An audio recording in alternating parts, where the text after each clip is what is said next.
आपले पहिले वक्ते आहेत प्राध्यापक मधुकर कोटरेजी, दिल्लीहून आले. प्राध्यापक मधुकर कोटरेजी हे स्वतःचं एक कोचिंग इन्स्टिट्यूट चालवता.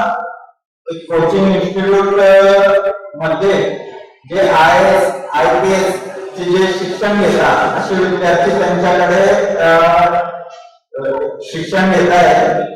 प्राध्यापक मधुकर कोटरे सरांनी दिल्ली, प्रयागराज, जोधपूर अशा नामांकित ठिकाणी नामांकित कोचिंग क्लासेस आहेत.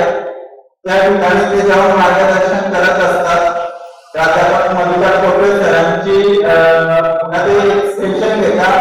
त्या सेशनची फी त्यांची कमीत कमी 1.5 ते 2 लाख रुपये असते. आज ते आपल्याला फ्री ऑफ कॉस्ट मध्ये अवेलेबल झाले आहे. समाजासाठी त्यांचे मोठे योगदान आहे ते, तर ते अवश्य सर्वांनी ऐकावे. त्यांचे मार्गदर्शन घेण्यासाठी एक 1 लाख रुपये देतात. पण आज ते आपल्याला अवेलेबल झाले आहेत समाजासाठी. त्यांच्या मागे त्यांनी बेळगावला कार्यक्रम घेतला होता. मधुकर सर आज आपल्याला इथे मार्गदर्शन करतील, त्याबद्दल त्यांना आमंत्रित करतो.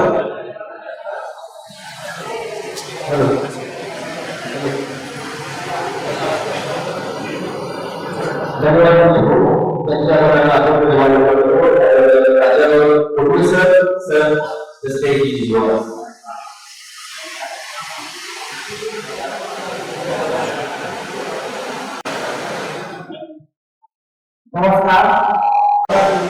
बात करें क्योंकि मेरी मराठी के बाद फिर आप मराठी उतना पसंद नहीं कर पाएंगे. कार्यक्रम जो समाज के द्वारा किया गया है, मैं उम्मीद थी कि कुर्सियां खाली नहीं रहेगी बल्कि और भी लोग रहेंगे. भीड़ आनी चाहिए. वो इसलिए आनी चाहिए क्योंकि आपके पास मौके बहुत कम होते हैं. जब आपको कहीं पर कुछ ऐसी चीज सुनने को मिले जो कई बार दूर जगह पर भी जाने पर नहीं मिल पाती. एक छोटी सी कहानी से मैं शुरुआत करूंगा. किसी गांव में एक भक्त था जिसको भगवान पे बहुत भरोसा था. एक इस प्रकार का अटूट विश्वास उसे भगवान पे था कि अगर मेरी जिंदगी में कुछ भी तकलीफ होगी तो भगवान आएंगे बचाने के. उस गांव में एक बार बाढ़ आ जाती है. गांव पूरी तरह से डूबने के कगार पर होता है. गांव के लगभग सारे लोग गांव को छोड़ना प्रारंभ कर देते हैं. उन्हीं भी लोग कहते हैं कि भाई गांव डूबने वाला है और सब लोग गांव छोड़कर जा रहे हैं. यदि आप भी निकल जाए तो ज्यादा बेहतर होगा. तो ये भगवान पर बहुत भरोसा था. तो जहां मंदिर होता है उन मंदिरों की सीढ़ियों और मंदिर पर बैठ गया और कहा कि तुम सब लोग जाओ, मुझे भगवान बचाने आएगा, भगवान बचाने आएंगे. सारा गांव उस बाढ़ के डर के कारण खाली हो गया और ये महोदय भगवान पर अटूट विश्वास होने के कारण गांव से नहीं गया. कुछ समय के बाद बाढ़ में जो लोग बच जाते हैं उन्हें बचाने के लिए आपदा प्रबंधन वाले कुछ लोग आते हैं. पुलिस समझ लीजिए कि उन्हें बचाने के लिए पुलिस वाले आए और उन्हें कहा कि पूरा गांव खाली हो गया है, गांव डूबने वाला है और हम आखिरी बार बता रहे हैं आप आ जाइए, आपकी जान बच जाएगी. इन्हें अपने भगवान को इतना भरोसा था कि वो मंदिर के शीर्ष पर बैठ गए और बोले मुझे मेरे भगवान बचाने आए हैं, तुम जाओ. वे लोग भी चले गए. अंतिम रूप से सरकार के द्वारा कहा गया कि गांव में अगर कोई बच गया होगा तो एक बार और प्रयास कर लीजिए. तो इतनी क्षमता तो हमारे देश में नहीं होती, क्योंकि हेलीकॉप्टर भेजा गया कि कोई बच गया होगा तो लेकर आता। उन्होंने उन व्यक्ति को देखा जो मंदिर के शीर्ष पर थे, और उन्होंने कहा कि हम आखिरी उम्मीद के रूप में हैं, आप तो ही आ जाइए, अन्यथा इस बाढ़ के पानी में डूबकर मर जाओगे। वो अपने जिद पर अड़े हुए थे। उन्होंने कहा कि आप भी जाओ, मुझे मेरे भगवान बचाने आएंगे। अंतिम रूप में मंदिर पूरी तरह से पानी में डूबा और व्यक्ति की मौत हो गई। मरने के बाद स्वर्ग नरक जहां भी जाना था वो पहुंचे। सामने धर्मराज उनके पुण्य और पाप तोड़ रहे थे। तो उन्होंने धर्मराज से कहा कि महोदय, मुझे आप नरक भेज दीजिए, जहां भेजना वहां भेज दीजिए, लेकिन मेरे एक सवाल का जवाब मुझे चाहिए, वो भी भगवान से। तो धर्मराज ने कहा ठीक है, अंतिम इच्छा अगर तुम्हारी रही है तो ये भी कर देते हैं। तो भगवान आए और उन्होंने उनके सामने बस एक ही सवाल रखा कि भगवान, आप एक तरफ कहते हो कि मुझ पर विश्वास करो, मुझ पर भरोसा करो, मैं तुम्हारी मदद करने आऊंगा। मेरी तो जान चली गई, मुझे न जाने कितने लोग बचाने आए, लेकिन मुझे आप पे भरोसा था कि आप मुझे बचाने आओगे, पर आप आए नहीं। और आज मुझे बहुत दुख हो रहा है कि मेरा आप पर जो विश्वास था वो विश्वास टूट रहा है। तो भगवान हमें उत्तर देते हैं, उन्हें कहते हैं कि मैं ये बिल्कुल सही बात करता हूं कि यदि आपका मुझ पर भरोसा है, यदि आप मुझ पर विश्वास करते हैं, तो मैं हर बार आपकी मदद करने आऊंगा। तो उस व्यक्ति ने कहा, मेरी मदद तो करने आप आएंगे? तो उन्हें उत्तर दिया, याद करो तुम्हारे साथ क्या क्या हुआ था। तो उन्होंने कहा कि जब गांव वाले जा रहे थे तो कई गांव वाले मुझे बचाने आए, तो उन्होंने कहा कि चलो गांव डूबने वाला। तो भगवान ने कहा, वो मैं ही था, तुमने मुझे पहचाना नहीं। जब दूसरी बार तुम्हें पुलिस वाले बचाने आए, वो मैं ही था, तुमने मुझे पहचाना नहीं। और जब अंतिम रूप में तुम्हारे लिए मैंने एक बार पुनः व्यक्ति भेजे, तुम तब भी मेरे साथ नहीं आए, वो मैं ही था, तुमने मुझे पहचाना। कहानी का उद्देश्य ये है कि आपकी जिंदगी में आपको कई बार मौके मिलते हैं। समस्या मौकों की नहीं, उसे पहचानने की है। जो आज का कार्यक्रम था, जिस तरीके से कार्यक्रम की रूपरेखा तय की गई थी, लोकेश से मेरी जो बातचीत हुई, उसके बाद हमारे जो समाज के अध्यक्ष है उन्होंने मुझे कार्यक्रम के बारे में बताया, तो मैंने कहा सच में समाज के युवाओं के लिए इससे बढ़िया कार्यक्रम क्या हो सकता है। समाज के बुजुर्ग मुझे ज्यादा दिख रहे हैं, लेकिन युवा नहीं दिख रहे हैं। ये थोड़ी सी दर्दनाक स्थिति। मैं चाहूंगा जो बुजुर्ग लोग यहाँ आए हैं उनके एक बार जोर से तालियां हो कि इसका उत्साह इस उम्र में भी उनके पास है, और हम बुढ़ापे के नजदीक पहुंचने जा रहे हैं। मैं कहानी इसलिए भी बताना चाह रहा था क्योंकि थोड़ी कहानी में जब इंटरेस्ट रहता है तो आप लोग शांत रह सके। अब देखिए, मैं काफी बार बोलता हूँ, 2.5-3 घंटे बोलता हूँ, लेकिन इस प्रकार के कार्यक्रम में मेरे बोलने का अनुभव थोड़ा कम है, क्योंकि विद्यार्थी होते हैं, एक एनर्जी होती है। तो मैं चाहूंगा कि इस सभा में भी वो एनर्जी फील हो, ताकि मैं जो बातें बताना चाहता हूं उसे पूरा आप समझ सके और अपने बच्चों तक अगर पहुंचा सके। क्योंकि मैं उम्मीदें थी कि लगभग 400-500 बच्चे कोई आएंगे तो ये जानना चाहेंगे कि आपकी दुनिया कहां जा रही है और हम कहां जा रहे हैं। सबसे पहली बात मैं जो आप लोगों के सामने रखना चाहता था, हमारे समाज में जब भी लोगों से मिलता हूं तो उनकी दिमाग में दो चीजें होती है, दो चीजें।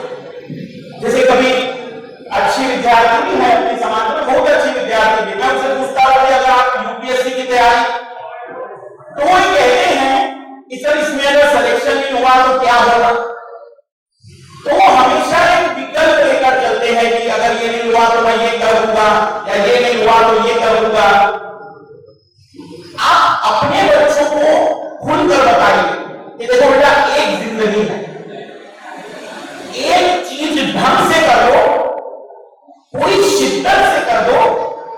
इससे ज्यादा बेहतर कुछ नहीं हो सकता। आप उनके साथ केवल इतनी बात करिए, जब आप पेरेंट्स के रूप में बात करते हैं तो बच्चे को ही विश्वास दिलाइए कि देखो, तुम अगर ईमानदारी से मेहनत करोगे ना तो मैं तुम्हारी असफलता पर भी नाराज नहीं हो सकता, और अगर तुम अपने कार्य और अपनी जिम्मेदारियों को सही नहीं कर पाओगे तो मुझे तकलीफ हो सकती है। याद रखिए, जब भी कोई विद्यार्थी प्रतिस्पर्धा की तैयारी करे या कोई बिजनेस करना चाहे, आप उसे ये विश्वास दिलाइए कि देखो, तुम अगर ईमानदारी से काम करोगे, तुम अगर पूरी तरह से फोकस होकर काम करोगे तो मैं तुम्हारे साथ खड़ा हूं।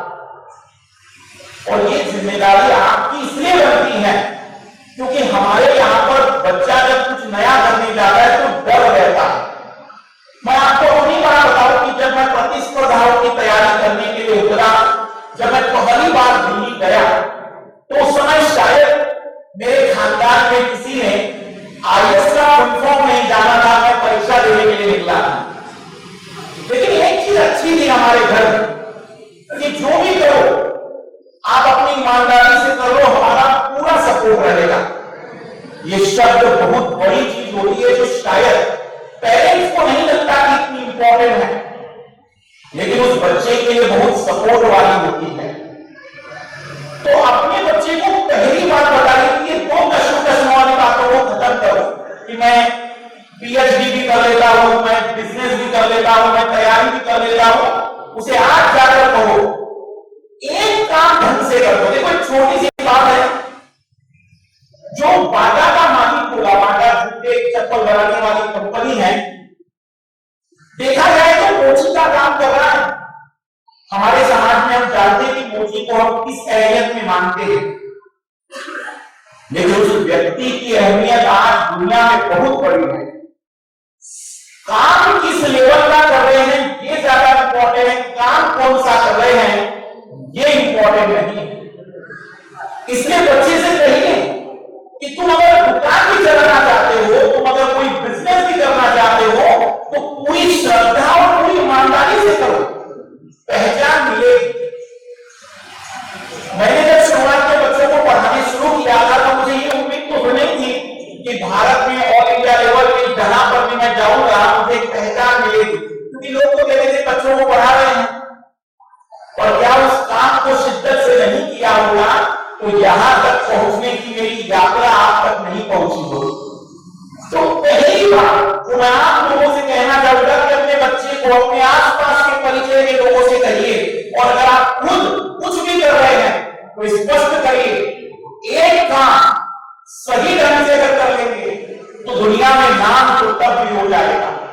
मैं आपको ऐसे कई उदाहरण दे सकता हूं जिससे बात आपको क्लियर होगी कि व्यक्ति केवल एक ही चीज पर लगा हुआ था और दुनिया बदल के रखती है उसको। दूसरी बड़ी बात जो कई सारे हमारे युवाओं में मैं देखता नहीं हूं, आजकल का युवा बड़ा जल्दी चाहता है कि बस 1.5-2 साल में करोड़पति बन जाओ, 1.5-2 साल में लोग मुझे पहचान ले। तो सफलताओं का कोई शॉर्टकट नहीं है। मतलब मैं आज अपने आप को सफल मानूं या न मानूं, लेकिन आज भी मैं 10-12 घंटे पढ़ाता हूं, 10-12 घंटे। और अगर मैं 10 घंटे पढ़ा रहा हूं तो सोचो 4-5 घंटे में खुद पढ़ता हूं। उम्र मेरी लगभग 39 साल 39 ईयर्स की हो रही है, तो आज भी 4-5 घंटे पढ़ता हूं, क्योंकि मुझे पता है कि पढ़ना पड़ेगा तब जाकर हम अपने आप को और बेहतर कर पाएंगे। तो दूसरी बात, अपने बच्चों को जरूर बताइए कि देखो बेटा, कोई जल्दबाजी नहीं है, जिंदगी कोई दौड़ नहीं है। तुम अपने आप को संतुष्ट कर सको कि हाँ, मैंने जो सोचा था, मैं जो भी सोच रहा हूं, जरूरी नहीं कि कलेक्टर बनने का सोचूं, जो भी सोचना है कि हाँ मैं अपने आप से संतुष्ट हूं कि मैंने जो सोचा, मैं जो कर रहा हूं, मैं उसमें खुश हूं। आप अपने बच्चे से कहिए कि जल्दी करने की कोई जरूरत नहीं है, लेकिन काम बड़ी शिद्दत से करो, काम बड़ी ईमानदारी से करो, और जितना हो सकता है तुम जितनी ऊंचाई अपनी दे सकते हो वो पूरी दो, अधूरे मन से मत करो। तुम्हें खेती भी करनी हो ना तो पूरी ईमानदारी से करो कि जरूरी नहीं है कि आप एक बेहतर बिजनेसमैन नहीं बने तो आप एक बेहतर प्रोफेसर नहीं बन सकते, एक बेहतर शिक्षक नहीं बने तो एक बेहतर खेती करने वाले व्यक्ति नहीं बन सकते। आपके अंदर कुछ तो होगा, उसे पहचान। दूसरी बात जो अपने बच्चे को बताइए, पूरी तरह से धैर्य बनाए रखें, विश्वास रखें कि चीजें होगी, बेहतर तरीके से होगी। पहली बात, दो चीजों की सवारी आप मत कराइए। दूसरी बात, उसे कहिए कि थोड़ा समय लगेगा। हर व्यक्ति को सफलताएं जल्दी नहीं मिलती। आप में से कई लोग शायद मेरी उम्र से अंदाजा न लगाए, लेकिन मैंने अपनी जिंदगी में पहली क्लास 2005 में ली और ये 2024 चल रहा है। 19 वर्षों का सफर है मेरा। मैंने 9-9, 10-10 घंटे डेली पढ़ाया है। इन 19 वर्षों में आप अगर मेरा 8 घंटे का भी औसत पकड़ेंगे तो इतना लंबे अनुभव के बाद मैं आपके सामने खड़ा हूं। आपने मुझे शायद अब इससे देखा। लोग बरसात देखते हैं, लोग उस गर्मी को नहीं देखते जो पानी को गर्म करके उसे वेपोराइज करती है, वाष्पीकृत करती है, उसे बादल बनाने के लिए तैयार करती है। और लोग देखते हैं कि बरसात हो रही है, लोगों को लगता है बरसात हो रही है, उनको क्या कमी होगी, और उसके पीछे का हार्डवर्क आपको पता है। हमारा समाज तपस्याओं के परिणामों का समाज है। हमारा समाज इस बात का वर्णन नहीं करता कि तपस्या कितनी लंबी थी, पर इस बात का वर्णन जरूर करता है कि अंतिम परिणाम क्या मिला। इसलिए आप जब तपस्या कर रहे हैं तो आपको मदद कम मिलती है। इसलिए अगर आपके आसपास कोई मेहनत कर रहा है तो उसको मदद करिए, उसे मोटिवेट करिए, उसे कहिए कि प्रयास करो, तुम्हारी अपनी ताकत लगा, जो होगा देखना जाएगा। पर दूसरी जो बात मैं बताना बार बार चाह रहा हूं, उसे पेशेंस सिखाइए, धैर्य सिखाइए कि थोड़ा रुको, चीजें होगी, तुम्हारे अनुकूल भी होगी, तुम हार्डवर्क करो, चीजें निकलेगी। मैं एक इंटरव्यू में गया था तो मुझे विद्यार्थियों ने पूछा कि सर आप भगवान पर विश्वास करते हैं या नहीं? तो मैंने कहा भाई वो बात दूसरी है, तुम क्या पूछना चाहते हो ये बताओ। तो उसने मुझसे कहा कि पाप और पुण्य के बारे में मुझे बताया। मैं वही बात आपको बताने की कोशिश कर रहा हूं, ध्यान से सुनिएगा मैं जो बताना चाहता हूं। देखिए हम साइंस भी पढ़ चुके हैं, मैं भारत का शायद इकलौता व्यक्ति हूं जो 35 विषयों को पढ़ाता है, और इसलिए मैं जानता हूं कि हर विषय में क्या चीज है जो विद्यार्थी को पता होनी चाहिए।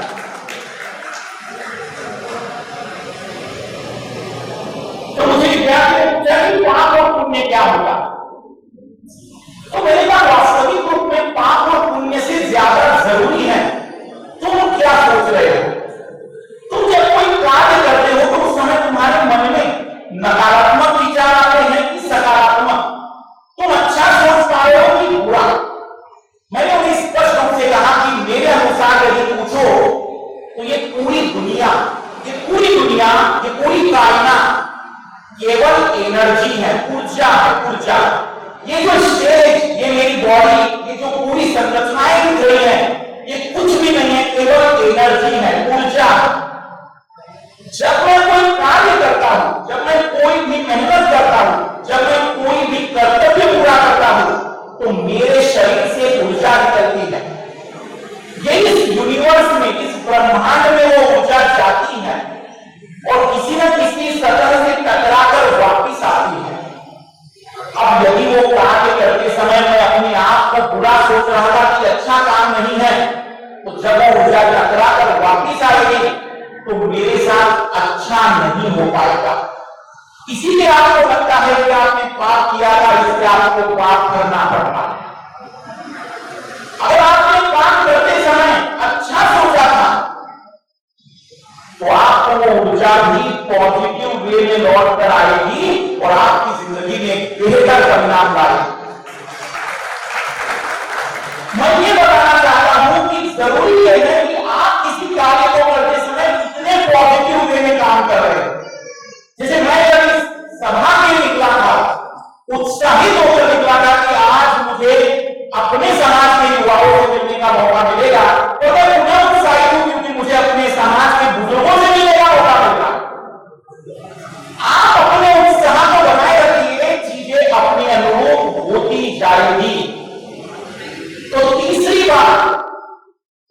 उसे ये बताइए कि तुम जब कोई काम कर रहे हो तो अच्छा सोच कर करो, तुम्हें वो रिजल्ट अच्छा देगा। देखो मैंने मेहनत की, मैं सच में डॉक्टर बनना चाहा था पर मैं डॉक्टर नहीं बन पाया, और मैंने मेहनत करते समय ये सोचा कि क्या अगर नहीं डॉक्टर बना तो मैं क्या होगा, क्योंकि मैं अच्छा ही सोच रहा था। मैं उसमें असफल हुआ, मैं पढ़ाने लग गया। मुझे किसी ने कहा कि आपके अंदर अच्छी योग्यता है, आप आईएएस की तैयारी करो। मैंने पूरी ईमानदारी से मेहनत की, ये सोचकर मेहनत नहीं की कि मैं शिक्षक बनूंगा, मैं आईएएस बनने की सोच से ही तैयारी कर रहा था।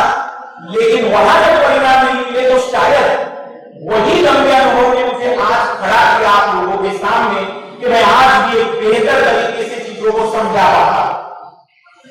सकारात्मक वे की बात सिखाइए अपने बच्चे को कि बेटा पॉजिटिव सोचो, पूरा होगा जिंदगी में कौन सा अच्छा चलता है, जितना बढ़िया सोच सकते हो उस बड़ी बेहतर सोच के साथ ईमानदारी से मेहनत करो, एक चीज पर फोकस होकर मेहनत करो, चीजें बेहतर तरीके से मिलेंगी।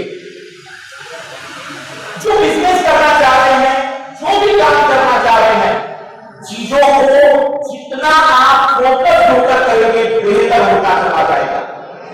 और क्योंकि आज मुझे बुलाया गया है जो यूपीएससी की तैयारी होती है, तो मैं चाहूंगा कि आप लोगों तक भी उस तैयारी की जानकारी पहुंचा देता हूं। यदि आप में से कोई भी व्यक्ति ऐसे व्यक्ति से मिले जिसको इसकी जानकारी चाहिए तो आप ये बता सकते। मैं आपको महाराष्ट्र में जो होने वाली एग्जाम है उसके बारे में भी अवगत कराता हूं, और उसके पहले मैं जो चाह रहा था कि 3 चीजें अपने बच्चों को बताइए, अपने आसपास के लोगों को बताइए। पहली, फोकस होकर काम करिए। काम छोटा बड़ा नहीं होता है, काम से ज्यादा जरूरी है कि काम का लेवल क्या है।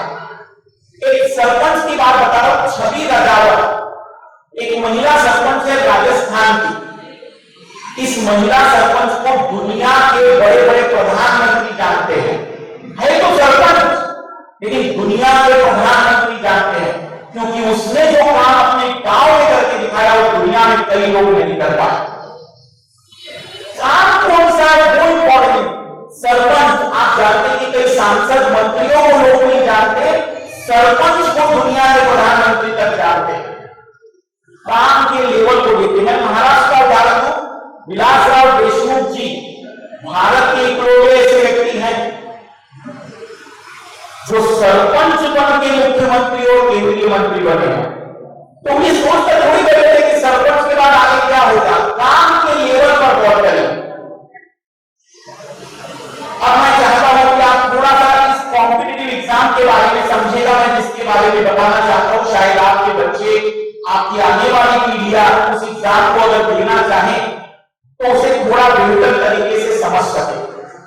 हमारे देश में जैसे दुनिया भर में प्रशासनिक अधिकारी होते, प्रशासनिक अधिकारी जो लीडर में चलाते, जैसे इस पूरे कार्यक्रम को चलाने के लिए जिन जिन लोगों ने काम किया हम उसको प्रशासनिक अधिकारी कहते हैं। तो इस देश को चलाने का काम मंत्री, प्रधानमंत्री नहीं करते हैं। इस देश को चलाता है देश का एडमिनिस्ट्रेशन, देश की प्रशासनिक व्यवस्था।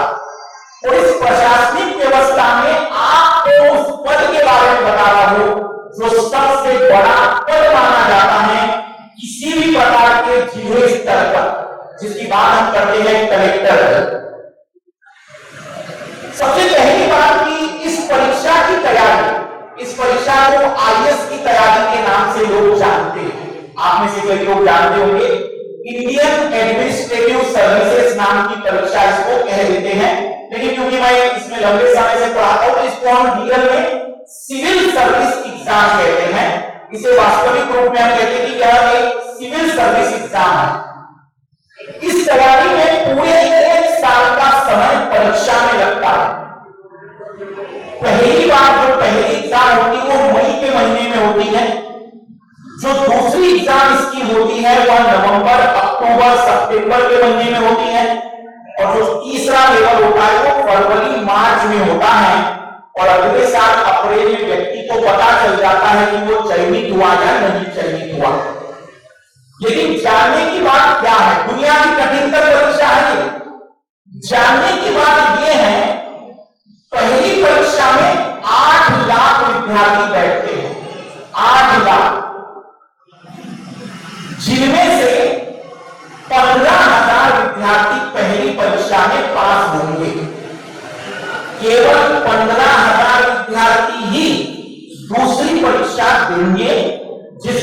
विद्यार्थी को प्रश्नों के उत्तर लिखने होते हैं। उन 15,000 में से तीसरी परीक्षा के लिए 3,000 विद्यार्थी चयनित होंगे। मतलब 8 लाख से 15,000, 15,000 से 3,000। अब इन 3,000 विद्यार्थियों का इंटरव्यू लिया जाएगा, साक्षात्कार कहते हैं इसको, इंटरव्यू लिया जाएगा। और उन 3,000 में से 1,000 विद्यार्थी हर साल अंतिम रूप से चयनित होते हैं। और यकीन मानिए, उस 1,000 में जब आपका नाम आएगा ना, तो आने वाली कई पीढ़ियां आप अलग ही स्तर पर पहुंचा पाएंगे। उन 1,000 में भी मात्र 250 बच्चे ऐसे होते हैं जो IAS कलेक्टर और IPS SP बनते हैं। अब आप इस बात से अंदाजा लगा सकते हैं कि परीक्षा कितनी कठिन होगी। तो मैं आपको बताऊं, परीक्षा कठिन नहीं है, परीक्षा की प्रक्रिया कठिन है। और इस परीक्षा के लिए बच्चे के अंदर 3 क्वालिटी होनी चाहिए, जो इन 14 वर्षों में मैंने महसूस की। अगर आप अपने बच्चे में 3 क्वालिटी देखते तो उसे कहिए कि बेटा इसकी भी तैयारी करके देखो। इस परीक्षा में सबसे ज्यादा जरूरी दिमाग की नहीं है। ये शायद आप में से कई लोगों को भ्रम होगा कि सर कैसी बातें कर रहे हैं, हम तो सुने हैं कि जो होशियार बच्चे होते हैं वही इसमें सेलेक्ट होते हैं। होशियार बच्चे सेलेक्ट नहीं होते, क्यों? क्योंकि होशियार डॉक्टर इंजीनियर बन के नौकरी में लग जाते हैं। इस परीक्षा में मध्यम बच्चे आते हैं, मध्यम बच्चे। देखो, जिन बच्चों ने अपनी जिंदगी में असफलताएं नहीं देखी है, वो इस परीक्षा में पहली बार फेल होकर भाग जाते हैं। इस परीक्षा के लिए सबसे पहली जरूरत है जिद्दी वाले लोगों की, जो जिद्दी है। आपको लगता है मेरा बच्चा बड़ा जिद्दी है, आप उसको कलेक्टर बनाओ, जिद्दी है, पहला कैरेक्टर उसके अंदर है। जिद्दी मतलब वो लगा हुआ ना चाहिए। 2 साल, 3 साल, 4 साल भी लग सकते हैं। मैं अपने पहले विद्यार्थी की बात बता रहा हूं। 2001 में आशीष सक्सेना इस समय झांसी में इनकम टैक्स कमिश्नर है। ये मेरा पहला विद्यार्थी है। इस विद्यार्थी ने अपनी पहली बार एग्जाम 2001 में दी थी और इसका चयन 2011 में हुआ है। वो मुझे बता रहा था कि सर मेरे पिताजी अभी भी साइकिल से चल रहे हैं, मुझे दुख होता है कि 10 साल हो गए लेकिन मैं पास नहीं हो पा रहा। वो कई परीक्षा में पास होता था, कभी इंटरव्यू में रुक जाता था। और 2011 में जब उसका अंतिम रूप से चयन हुआ, तो अभी मेरी बात हुई थी लगभग 1 साल पहले उससे। मैंने पूछा कि अब जिंदगी कैसी है 13 साल के बाद। उसने कहा सर मैंने 13 वर्षों में 1300 वर्षों का सफर तय कर दिया। मेरा खानदान 1300 वर्षों में जो कर सकता था मैं बना सकता हूं। उसकी पत्नी IPS है, वो इनकम टैक्स कमिश्नर है। और इस समय पूरे जिले में, पूरे राज्य में, पूरे जहां कहीं कोई प्रॉब्लम हो सकती थी वो सब समाप्त हो गई। मैं आपको बताना कि चाह रहा हूं कि परीक्षा कठिन है, उसमें कोई डाउट नहीं, क्योंकि ऑब्वियसली आपको इतना बड़ा पद दे रहे तो ऐसे तो बुलाकर बिठाएंगे नहीं। लेकिन आप सोचिए 1300 वर्षों का सफर 13 साल। तो पहला कैरेक्टर जो इस परीक्षा में होना चाहिए बच्चे के अंदर वो है जिद। तो उसके अंदर दिन रात अलग ही प्रकार का पढ़ने का, इस तैयारी को करने का जुनून सवाल है। यदि आपके बच्चे में वो जिद है तो उसे ऐसी परीक्षाओं को देने दीजिए। दूसरा कैरेक्टर जो एक बच्चे में इस परीक्षा के लिए होना चाहिए, हार्ड वर्क। दिमाग पर वो चलेगा लेकिन वो मेहनती होना चाहिए। जिन चीजों में उसकी कमियां हैं वो उससे घबराता ना। अगर वो मेहनत करने के लिए तैयार है तो हर एक चीज उसे समझ में आएगी। मैं आपको मेरा एक उदाहरण दे रहा हूं। मैं केमिस्ट्री का 2008-9 में अच्छा टीचर था। उस समय में मुझे ठीक ठाक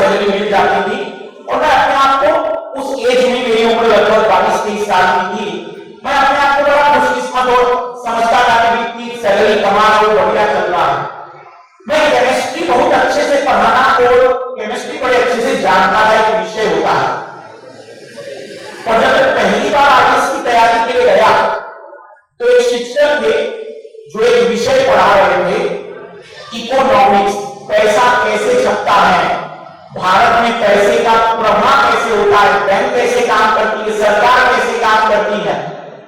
मैंने पहली बार महसूस किया कि सच में दुनिया में जानने के लिए कितनी चीजें हैं। अन्यथा मेरे अंदर गुरु था कि मैं केमिस्ट्री जानता था, तो हार्ड वर्क, मैं इकोनॉमिक्स जानता नहीं था, मुझे कुछ इकोनॉमिक्स का ई भी नहीं पता था, और आज भारत में मुझे इकोनॉमिक्स पढ़ाने के लिए लोग बुलाते हैं। इन 13 वर्षों में मैंने उस विषय की हर परत जानी। मैंने अपनी जिंदगी में ज्योग्राफी कक्षा 10वीं से ज्यादा नहीं पढ़ी है, 10वीं में पढ़ी थी ज्योग्राफी, भूगोल, और मैं आज पीएचडी वालों को भी ज्योग्राफी पढ़ाता हूं।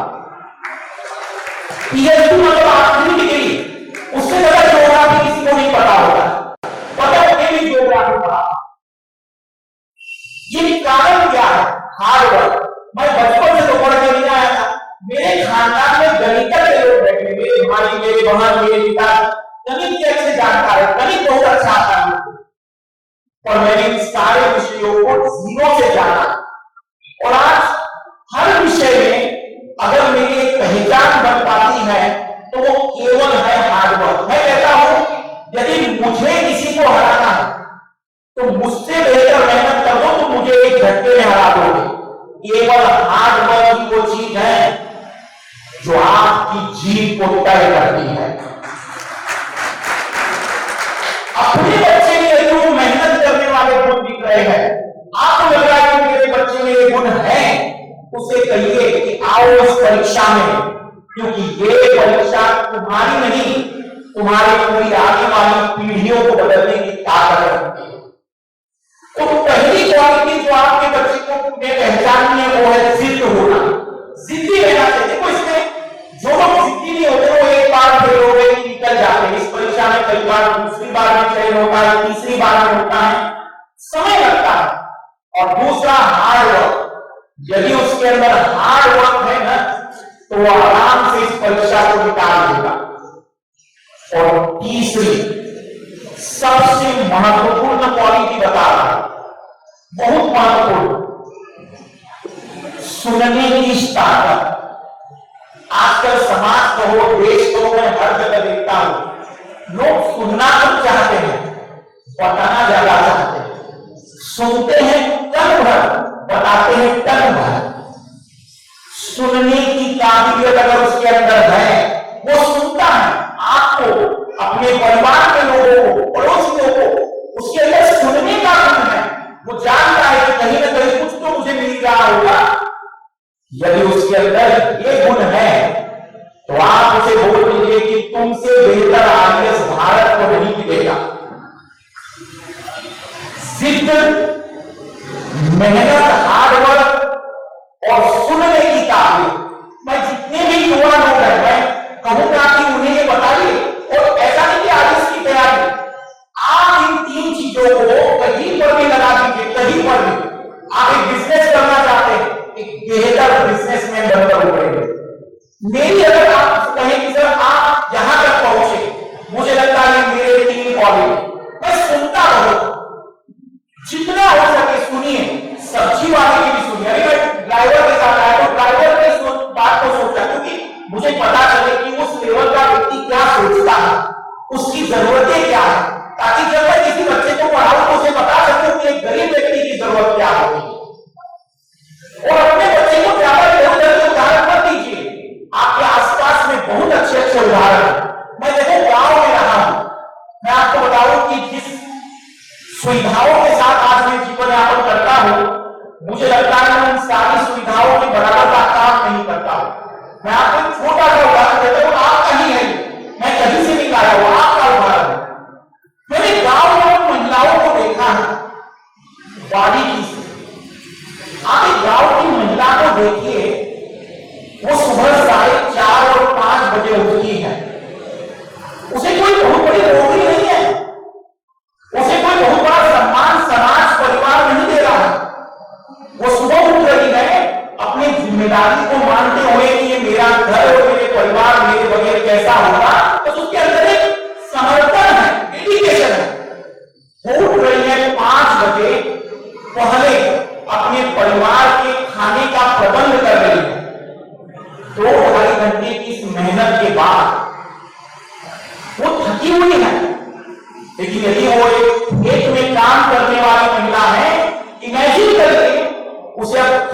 जाना है, हो सकता है वो 3 किलोमीटर दूर, आज अगर मैं 3 किलोमीटर दूर जाना चाहूं तो मैं कहूंगा शाम तक की छुट्टी करवा दो भाई, मुझसे नहीं हो पाएगा इससे आगे। वो 3 किलोमीटर के खेत में काम करने जा रही है और वहां पहुंच रही है पैदल या किसी भी प्रकार से, और उसके बाद उसने 6 घंटे की पूरी कड़ी मेहनत कर रही है। और कितने रुपए लगे? 300 और 400 रुपए लगे। और कितने सम्मान के लिए कि उसको कोई रिस्पेक्ट नहीं दे रहा। वो पुनः पैदल घर पहुंच रही है। इस थकी हालत में अभी उसके पास विश्राम का समय नहीं है। अभी वो अपने घर वालों के लिए शानदार खाना भी बनाएगी। 2-2.5 घंटे की वो कड़ी मेहनत न करेगी। सोचिए उसके पास अगर गैस ना हो, एक स्टोव के खाते मैंने एक बार सब्जी बनाने की प्रयास किया था चूल्हे पर, तो यही सोचने कंफ्यूज होता था कि कब उसके चूल्हे की लो को बढ़ानी और घटानी है। उसी में मुझे कई बार सोचना पड़ता था। वो उस जगह पर अभी पूरा खाना बनाएगी और उसके बाद रात के 8, 9, 10 बज जाएंगे, उसे पुनः अगले दिन 4 बजे की तैयारी करनी है। अरे इससे ज्यादा मेहनती व्यक्ति तुम्हें मिल जाए तो मुझे बता देना कि सर मिल रहे मुझे इससे ज्यादा मेहनती, इसलिए अपने आसपास के लोगों को पहचानिए, इनसे सीखिए। ये इतना हार्डवर्क किस बात के लिए कर रहे हैं? बस एक छोटा सा 2 वक्त की रोटी, कपड़ा और मकान जैसी चीजों में। और मैं आपको गाड़ी बंगले की बात करवा रहा हूं कि अगर तुमने इतने डेडिकेशन के साथ इतना काम कर दिया ना, तो मैं तुम्हें इस पूरे जिले का सबसे बड़ा अधिकारी बनाऊंगा। मैं तुम्हें इस जिले की सबसे बड़ी बेहतरीन बिल्डिंग दिलाऊंगा। मैं तुम्हें इस जिले की सबसे बेहतरीन सुविधाएं दिलाऊंगा। और तुम अगर इतना नहीं कर सकते हो तो क्या खाक पैदा हुई है मानव का लोगों का? एक बार तो ही अपने आप से पूछिए कि सच में क्या मैं इस महिला की बराबरी का काम कर पा रहा हूं? और अगर नहीं तो आपसे सवाल खड़ा किया जा सकता है कि 206 हड्डियां लेकर यहां आए क्यों होते? बहुत जरूरी है हमें इस बात को समझना कि जिस युवा अवस्था में है, यही वो समय है जब हमारे पास एनर्जी है, यही वो समय है जब हम बेहतर काम कर सकते हैं। तो फिर हम इस समय का उपयोग क्यों नहीं कर रहे हैं? क्यों हम बार बार बहाने बना रहे हैं कि मुझसे ये नहीं हो सकता, वो नहीं हो सकता है? एक बार बहानों को साइड में करके अपनी पूरी ऊर्जाओं को लगाइए तो सही, कुछ भी करिए, दुनिया में तुमसे बेहतर करने वाला कोई ना होना चाहिए। हर काम को बेहतर करने की आदत डाल दीजिए। आप यकीन मानिए, आप इस जिंदगी में कुछ ऐसा हासिल करेंगे जो आपको हमेशा खुश रखेगा। मुझे मेरे विद्यार्थी एक बात पूछते रहते हैं। मैं सुबह 6:30 बजे पहली क्लास लेता हूं, 6:30 बजे। जनवरी, फरवरी और मार्च मुझ पर इतना दबाव होता है क्योंकि इतने सारे विषय पढ़ाता हूं। यूट्यूब पर भी पढ़ाना पड़ता है, मुझे ऑफलाइन पढ़ाना पड़ता है, ऑनलाइन। कई बार मुझे शहर पर बुलाना जाता है केवल इसलिए क्योंकि मेरी वो जरूरत अगर नहीं हुई, मतलब वो कंप्लीट चीज नहीं हुई, विद्यार्थी को से तकलीफ आ जाएगी। तो जनवरी फरवरी में मैं आपको बताऊं कि मैं सुबह 6:30 बजे उठता हूं। अगर 6 बजे उठता तो 6:30 बजे मेरी पहली क्लास होती है। 6:30 से 8:30 मेरी पहली क्लास कंप्लीट होती है। 9 से 11:30 मेरी दूसरी क्लास कंप्लीट होती है। 1 बजे से 3:30 बजे तक मैं तीसरी क्लास लेता हूं। 4 बजे से लेकर 6 बजे तक मेरी चौथी क्लास होती है। 6:30 से लेकर 8:30 और 9 बजे मेरी आखिरी क्लास होती है। दिन भर में हर विषय अलग अलग होता है कई बार। तो जब मैं इस स्थिति में आकर भी काम कर रहा हूं, ऐसा ना सोचना सर आपको तो पैसा कमाना है। अब पैसों का मोह नहीं है। यकीन मानिए कि स्टेज के बाद आपके अंदर वो पैसों का मोह उतना नहीं होता, और एक काम के प्रति जुनून अगर है, एक मन लगता है कि हाँ थक नहीं रहा हूं, मैं काम कर रहा हूं, मुझे खुशी मिल रही है, तो वो आपको एनर्जी देता रहेगा, वो आपको मोटिवेशन देता रहेगा। मैं थोड़ा सा महिला समाज से भी बात करना चाहूंगा, हमारे समाज की।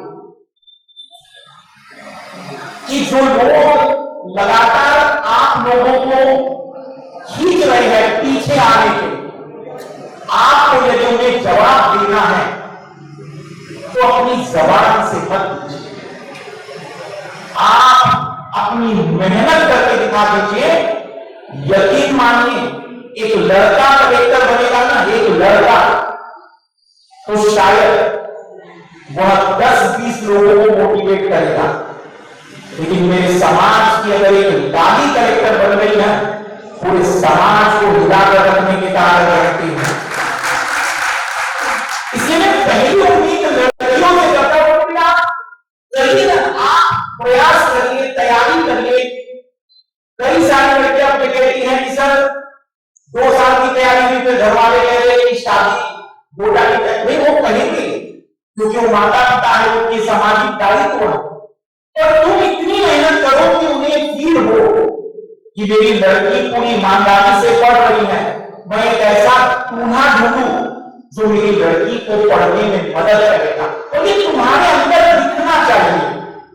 तुम हर चीज, कई बार जैसे हमारे आसपास जो मेरे विद्यार्थी होते हैं, वो कई बार ऐसी उम्मीदें करते हैं कि सारे लोग उनके लिए कुछ अच्छा करेंगे। जैसे एक विद्यार्थी ने मुझसे कहा, सर मेरे घर में मैं पढ़ने बैठता हूं तो सारे लोग मुझे डिस्टर्ब करते हैं।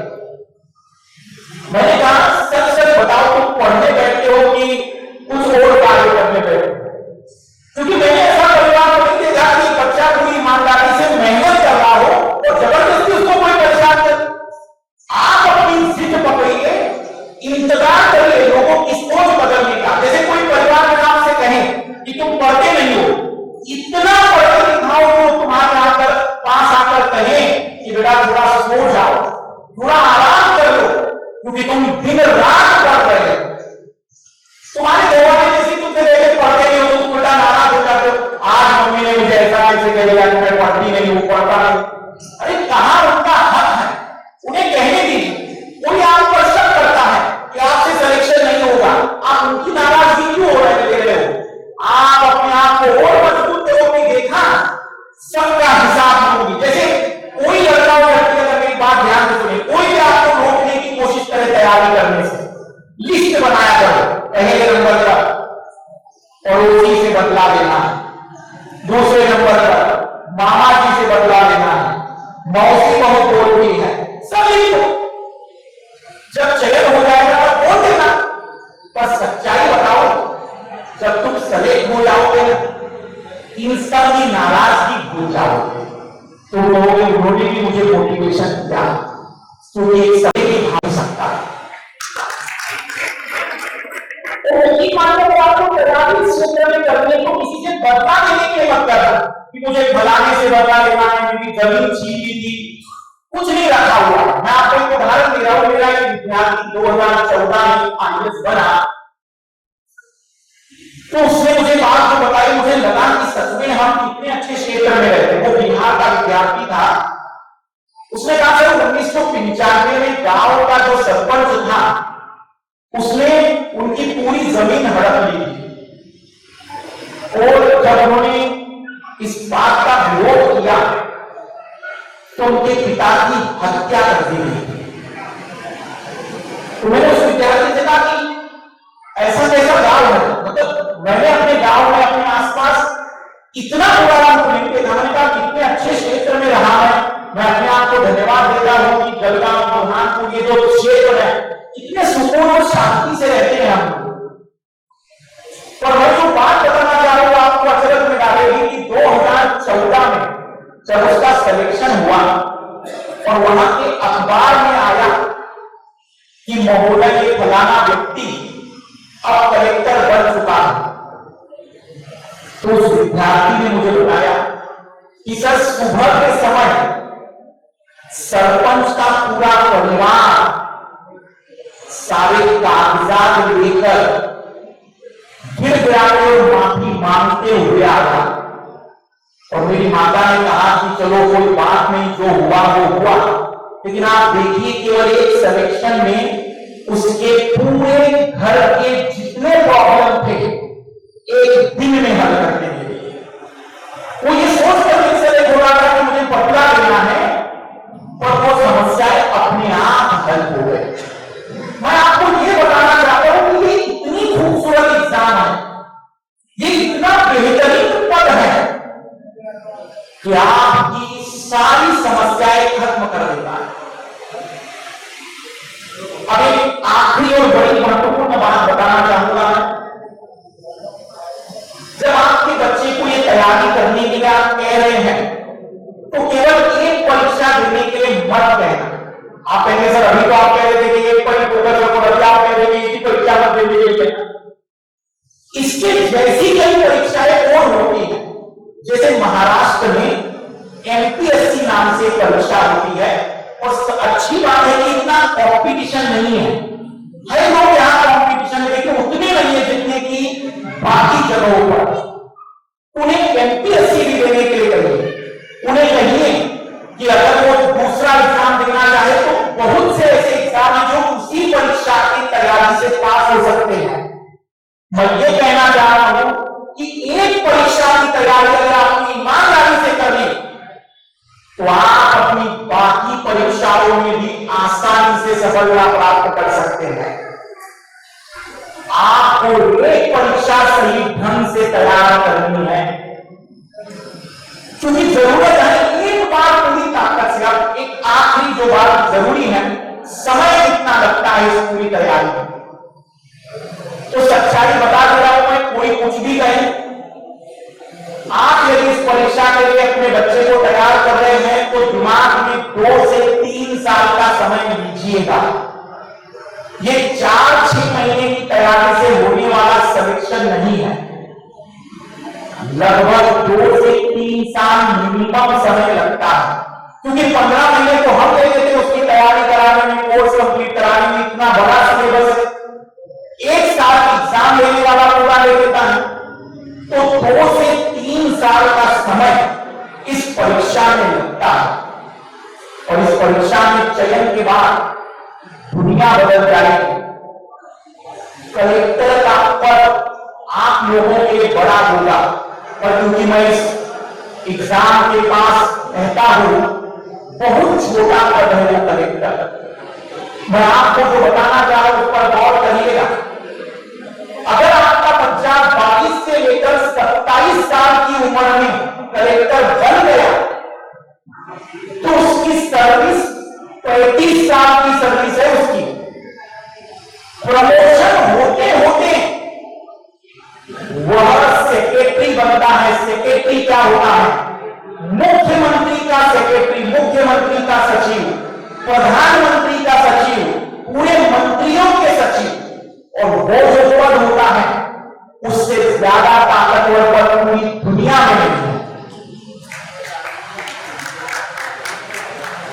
मैं जो बात करना चाहूंगा, हो सकता है कुछ लोगों की मस्तिष्क की सीमाओं का उल्लंघन करेगी, लेकिन एक बात ध्यान रखना कि कुछ के दिमाग में जो जाए, ये कलेक्टर की बात नहीं है। बात है जिंदगी के बुढ़ापे में आप किस लेवल पर। एक मूवी आपने देखी होगी नायक, तो नायक मूवी में अनिल कपूर के साथ परेश रावल जी रहते हैं। वो सेक्रेटरी कहलाता और वो कलेक्टर के प्रमोशन से बनता। इस समय प्रधानमंत्री मोदी जी जहां भी जाते होंगे वो कहां जाएंगे, क्या बोलेंगे, कैसे बोलेंगे, ये सारा डिसीजन उनके सेक्रेटरी का होता है। अब क्योंकि मैं थोड़ा सा राजनीति वाली चीजों को जानता हूं, अटल बिहारी वाजपेयी जब प्रधानमंत्री थे तो उनके सेक्रेटरी मिश्रा जी थे। उनका इतना दबदबा था कि लाल कृष्ण आडवाणी जी बगैर उनकी अनुमति के अटल जी से नहीं मिल पाते थे। शायद आपको अलग चीजें पता हो, लेकिन सच्चाई ये है। और वो पद किसको मिलता है? जो लोग 22 से 27 साल की उम्र में कलेक्टर बने। बहुत बेहतरीन इसका जॉब प्रोफाइल है। इसमें प्रमोशन के बाद जिन पदों की मैं बात कर रहा हूं, जिन शक्तिशाली पद की हम बात कर रहे हैं, कोई भी पूरे भारत में आपको प्रॉब्लम आए, हर चीज का समाधान आपके पास हो सकता है। तो थोड़े बड़े लक्ष्य बनाइए, थोड़ा सा तकलीफ दीजिए अपने शरीर को। कहां ले जाओगे शरीर? 206,639 मसल वाला शरीर ऊपर तो पहुंचने वाला नहीं है, खत्म तो यही करना है। तो एक बार पूरी शिद्दत से पढ़ के खत्म कर दे। मैंने आज तक तो नहीं देखा पढ़ते पढ़ते कोई पढ़ गया, हुआ नहीं आज। इतने विषय पढ़ने के बाद मेरी हालत अभी भी सामान्य है, मानसिक स्थिति अभी भी ठीक चल रही है, तो इससे ज्यादा अगर पढ़ के कुछ तकलीफ होगी तो मुझे जरूर बताइए, मैं जानना चाहूंगा। तो अपने बच्चों को बड़े टारगेट दीजिए और अपने बच्चों को अगर मान लीजिए वो पढ़ने में अच्छा नहीं है, जिस काम में अच्छा है उसे कहिए कि उस काम में बेहतर करो। कोई जरूरी नहीं है कि कलेक्टर बनने की जिंदगी बेहतर होती है, बेहतर तो एक से एक लोग बड़े हैं, पर जरूरत है कि उनको कहिए कुछ बड़ा सोचो बेटा, कुछ तो बेहतर सोचो कि दुनिया बदलने की ताकत ना सही, तुम अपने आप को बदल सको। मैं जो पंक्तियां दोहराना चाहता हूं जो मेरी फेवरेट है कि सफर में धूप तो होगी, सफर में धूप तो होगी, चल सको तो चलो, सभी है भीड़ में, सभी है भीड़ में, तुम भी निकल सको तो चलो, किसी के वास्ते राहें कहां बदलती हैं, किसी के वास्ते राहें कहां बदलती हैं, तुम अपने आप को बदल सको तो चलो। हर व्यक्ति इस दुनिया में जो सफल हुआ है उसने उतना ही रास्ता तय किया है, उसने उतनी ही मेहनत तय की है। अगर तुम्हारे अंदर भी वो सफलता हासिल करने का जुनून है तो आपको मेहनत करनी पड़ेगी, आपको वो समर्पण करना पड़ेगा। किसी को शॉर्टकट और किसी को उपहार में सफलता नहीं मिलती है। लोग आपको दुआएं दे सकते हैं स्वस्थ रहने की, सफल होने के लिए केवल मेहनत काफी होती है। तो अंतिम सर कुछ हो गए, सर अंतिम कर विदाई ले रहा हूं मैं अंतिम कुछ बातें और दोहराना चाहूंगा बस रिवीजन के तौर पे। 3 बातें जो मुझे लगती है जिंदगी में सफल होने के लिए चाहिए। पहला, एक साथ 2 चीजों पर मत चलिए। दूसरा, फोकस होकर काम करिए, जितना हो सके फोकस होकर। और तीसरा, अपने आप को बताइए कि जो भी करना है पूरी ईमानदारी से करना। अगर कोई विद्यार्थी आईएएस बनना चाहता है तो 3 क्वालिटी, जिद्दी होना चाहिए, हार्ड वर्कर होना चाहिए और सुनने की उसके अंदर काबिलियत होनी चाहिए, वो आईएएस बनने के लिए बेहतर कैंडिडेट है। और जो भी काम आप करना चाह रहे हैं, जो भी चीज आप करना चाहते हैं, बेहतर तरीके से करूंगा। सबसे पहले इस सदन में बैठी हुई सभी महिलाओं को मेरा नमन, क्योंकि वह शक्ति हमारे समाज के लिए बहुत जरूरी है। मैं आपके माध्यम से कहना चाहूंगा कि अपने घर की महिलाओं को 15 दिन में 1 दिन जरूर छुट्टी दीजिए।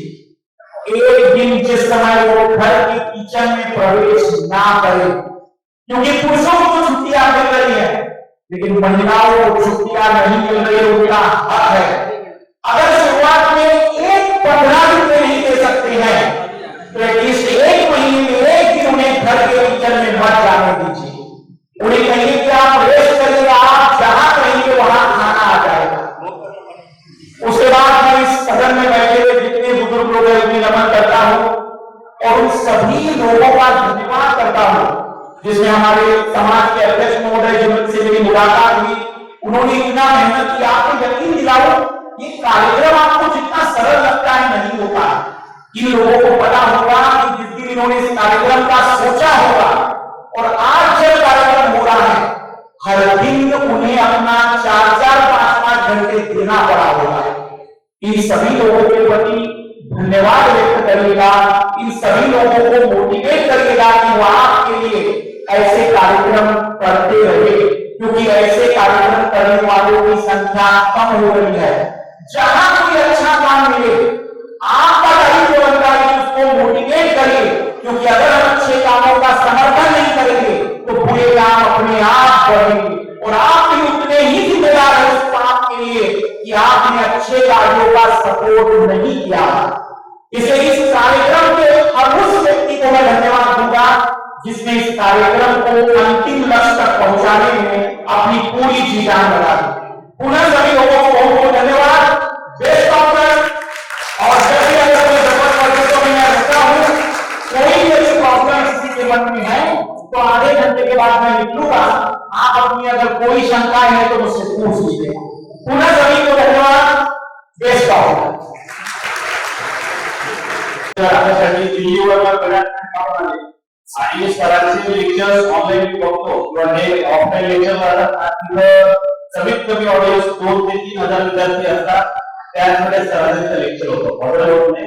आपल्यासाठी स्पेशल वेळ काढून दिल्लीवर या ठिकाणी आले, तर मी सर्वांना एका वेळी तरी उभं राहून सरांसाठी काढावं लागतं प्लीज। जोरात आवाज येत आहे, थँक्यू।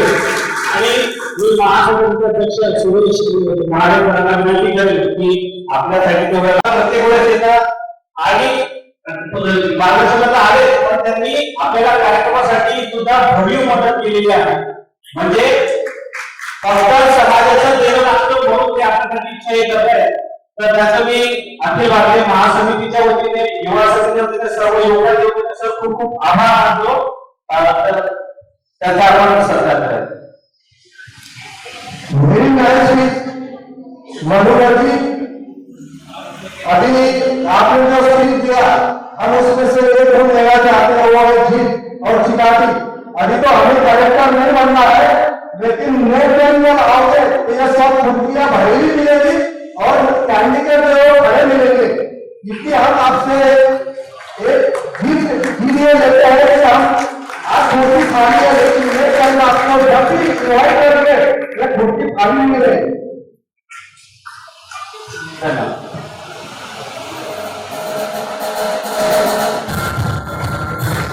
बात हो रहा था 2014 में आप जलगांव आए थे, उस प्रोग्राम से प्रेरणा लेके आज हमारी मधुकर समाज की इनकम टैक्स अधिकारी हुई है, ऑफिसर हुई है। आज का ये भाषण आपका यही प्रेरणा देगा और मैं सभी विश्वास से कहना चाहूंगा कि अगली बार आप जब आओगे तो कोई ना कोई एक कलेक्टर आपकी शिक्षक के लिए जरूर होगा। ये सभी मधुकर समाज के माध्यम से मैं आपको विश्वास करता हूँ।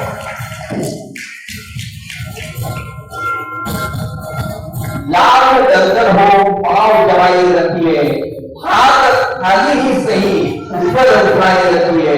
कोर्ट कहता है छलनी में पानी रुक नहीं सकता, बर्फ बनने तक हौसला को बनाए रखिए, बर्फ बनने तक